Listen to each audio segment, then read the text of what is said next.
Welcome back to the cave to all the collectors out there. Today we have some sort of a premiere here in the collector's cave as we will be talking about not really an action figure but more of a statue.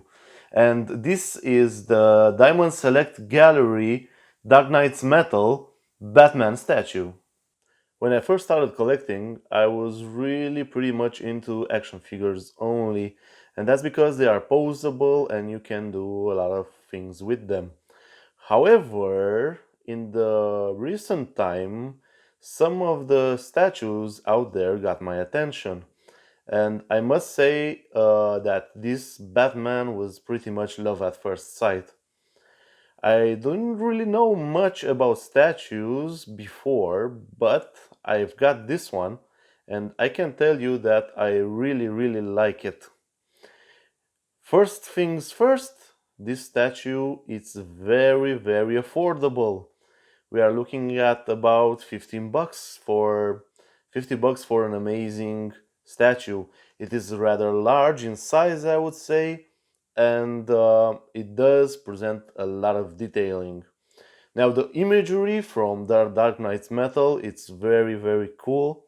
Everything it's approached in a horror medieval style, and overall it looks visually fantastic, the Dark Knight's Metal comic book event.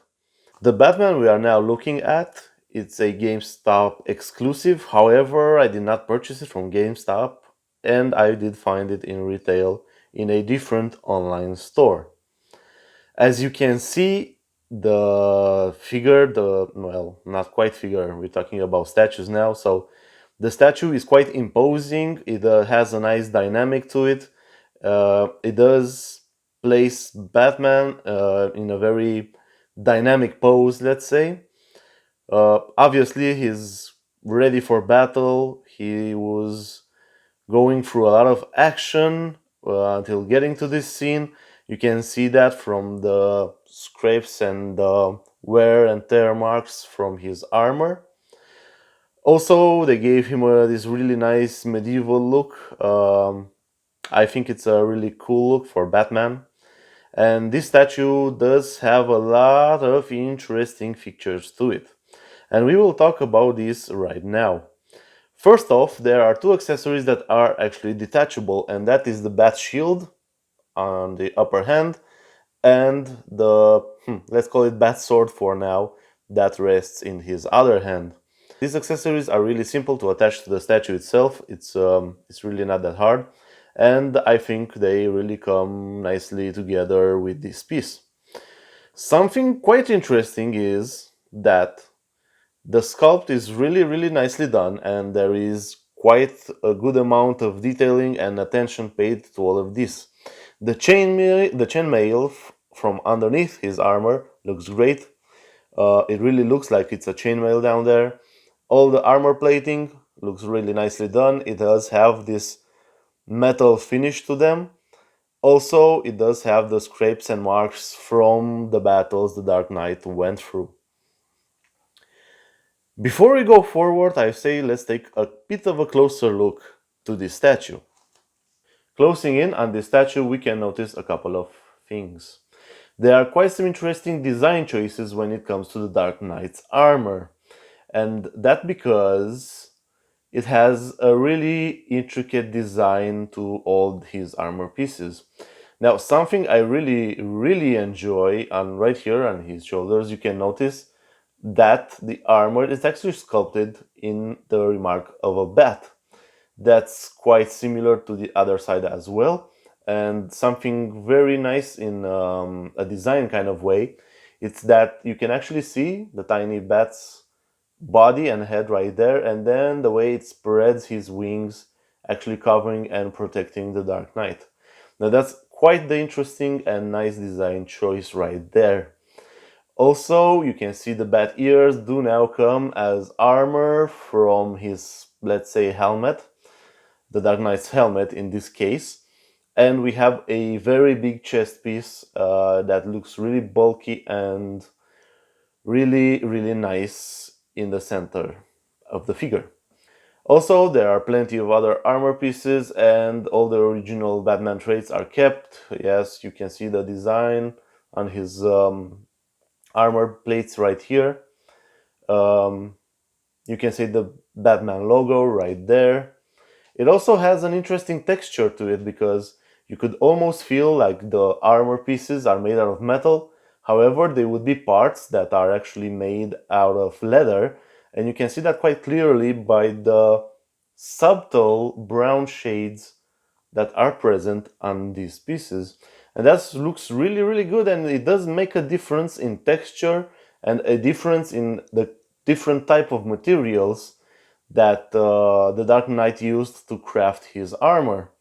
You can see on the shield there's also some marks, some battle scar marks, and pretty much all over the figure you can see this gooey violet looking substance sprayed all over. This is found on his armor, it's found on his sword, it's found on his cape. Also, an interesting choice here is the purple tones of his cape, and really something interesting is that this cape is really torn down.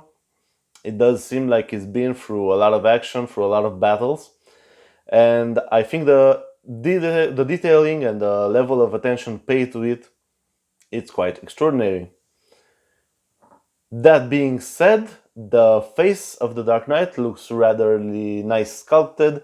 You can see the nice individual teeth sculpted on his mouth, and those nice piercing white eyes that do make an overall badass look for this Batman. Now, going to the lower section of this figure, you can notice that it does have a nice base. It's sculpted with a slain creature, I would say.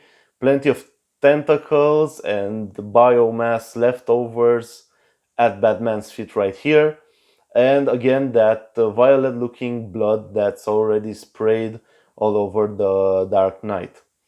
Quite an interesting trait of this base is this wet paint finish that does look like the parts of the slain creature are actually soaked in its own blood, and it does look very biological, let's say this way.